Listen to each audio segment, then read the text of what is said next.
નમસ્કાર, જય ભારત. આજે આપણે નેતાઓની વાત નથી કરવાના. આજે આપણે વાત કરવાના છે જેઓ નેતા બનવા માગે છે તેની. તો કયા નેતાઓની વાત કરવાના છે? એ નેતા કે જેઓ જનતાની સૌથી નજીક છે. જનતા પોતાની પ્રાથમિક ફરિયાદો લઈને જેમની પાસે પહોંચી શકે છે. જનતા જ્યાં રહે છે તેના નજીકના વોર્ડમાં તેમના જે કોર્પોરેટર છે, જનપ્રતિનિધિ છે, તેની આજે આપણે વાત કરવાના છે. કારણ કે હમણાં થોડા જ સમયમાં હવે ગુજરાતમાં સ્થાનિક સ્વરાજ્યની ચૂંટણીઓ આવવાની છે. તેના તૈયારીઓ ચાલુ થઈ ગઈ છે. તેની તડામાર તૈયારીઓ કરી રહ્યા છે અધિકારીઓ, નેતાઓ પણ. અને જનતા પણ હવે જે છે તે જાણી રહી છે કે કયા કયા નેતાઓ જે છે તેઓ ઇલેક્શન કરવાના છે, વોટ આપવાના છે. આ બધી તો પછીની વાત છે, પણ અત્યારે આપણે વાત કરવાના છે નેતાઓની. જેઓ નેતા બનવા માગે છે, જેઓ કોર્પોરેટર બનવા માગે છે તેની. અને તેમાં પણ વધારે સ્પષ્ટતા કરું તો જે નેતાઓ, ઉમેદવારો, જે ટિકિટ ઈચ્છુકો જે છે તેઓ ભાજપમાંથી ટિકિટ મેળવવા ઈચ્છે છે, પોતાના વિસ્તારના કોર્પોરેટર બનવા ઈચ્છે છે, તેમની માટે ગાઈડલાઇન્સ શું છે?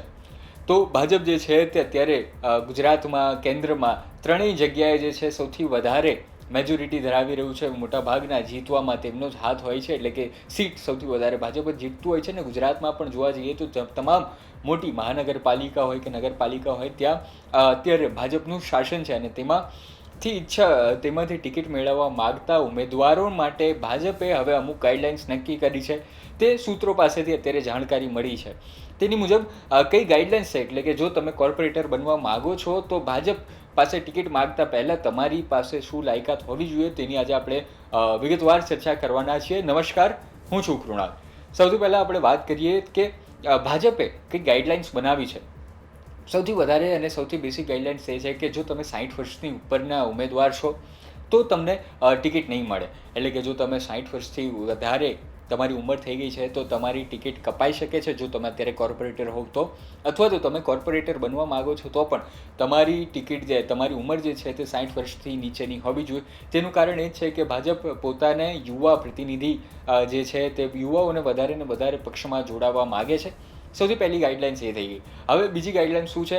બીજી ગાઈડલાઇન્સ એ છે કે તમે ભાજપમાં 3 વર્ષથી વધારે પક્ષમાં કાર્યકર્તા તરીકે કામ કરેલું હોવું જોઈએ. તમે પક્ષ સાથે 3 વર્ષથી વધારે સમયથી જોડાયેલા હોવા જોઈએ. એટલે કે જો તમે એવું માનતા હો કે હું જો છું તે ભાજપ પાસે જાઓ અને ટિકિટ માંગવું અને મળે, તો એ શક્યતા નથી. કારણ કે તમારે 3 વર્ષથી વધારે એક્ટિવલી કાર્યકર્તા તરીકે કામ કરવું પડે. ભાજપના જે વિવિધ કાર્યક્રમો હોય તેમાં તમારે હાજરી આપવી પડવાની છે. હવે આની બાદ બીજી ગાઈડલાઇન્સ શું છે? માની લઈએ કે તમે 3 વર્ષથી ભાજપ સાથે જોડાયેલો છો, પણ પછી જે છે તમને ટિકિટ મળી પણ ગઈ છે, તો હવે તમે બીજી વાર તમે ટિકિટ માગી શકો છો, ત્રીજી વાર પણ તમે ટિકિટ માગી શકો છો, પણ ચોથી વાર તમને ટિકિટ નહીં મળે.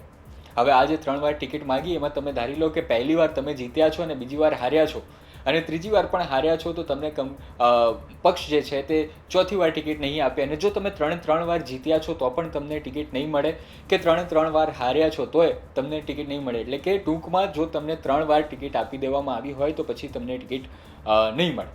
બીજી વાત, તમે એવું કહો છો કે ચાલો ઠીક છે, માની લીધું કે મને ટિકિટ નહીં મળે તો તમે હવે મારા પરિવારને ટિકિટ આપો. તો અહીં પણ બધું એક ગાઈડલાઇન્સ છે, કે નિયમ સામે આવે છે. અને તે નિયમ એ છે કે એક પરિવાર એક ટિકિટ. એટલે કે એક પરિવારમાંથી એક જ જનપ્રતિનિધિ આવી શકે છે.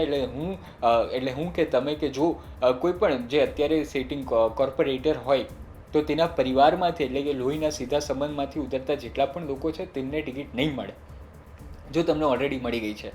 હવે માની લઈએ કે તમે કોર્પોરેટર નથી પણ જિલ્લામાં કે તાલુકામાં કોઈ પણ પદ ભોગવો છો તો પણ તમને ટિકિટ નહીં મળી શકે. અને સાથે સૌથી વધારે મહત્ત્વની જે ગાઈડલાઇન્સ છે તે અત્યારે હું કહી રહ્યો છું કે તે એ છે કે તમારી ઉપર જો કોઈ ગુનાહિત ઇતિહાસ હશે, તમારા પર કોઈ કેસ ચાલુ હશે કે તે ગંભીર કેસ હશે, તો પણ તમને જે છે તે ટિકિટ મળવાની નથી. ટૂંકમાં આ અમુક ગાઈડલાઇન્સ હતી જે અત્યાર સુધી ચાલી આવતી છે અને ભાજપ તેને ફોલો કરી રહ્યું છે.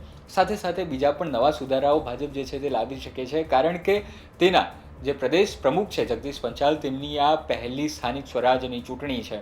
એક સાથે આટલા બધા મહાનગરો અને તેની સાથે જે હમણાં મહાનગરો બન્યા છે તેમાં પણ આ પહેલીવાર ચૂંટણી યોજાવા જઈ રહી છે. સાથે સાથે નગરપાલિકાઓમાં પણ ચૂંટણી યોજાવાની છે. અત્યારે તમામ નગરપાલિકાઓ અને તમામ એટલે મોટાભાગની જ્યાં ચૂંટણી થવાની છે ત્યાં અને મહાનગરોમાં જ્યાં ચૂંટણી થવાની છે ત્યાં અત્યારે અધિકારીનું શાસન લાગી રહ્યું છે. હવે જ્યાર સુધી મેયર તરીકેની જે ચૂંટણી નહીં થાય, ડેપ્યુટી મેયર નહીં બને, ત્યાર સુધી અધિકારીઓનું શાસન રહેશે.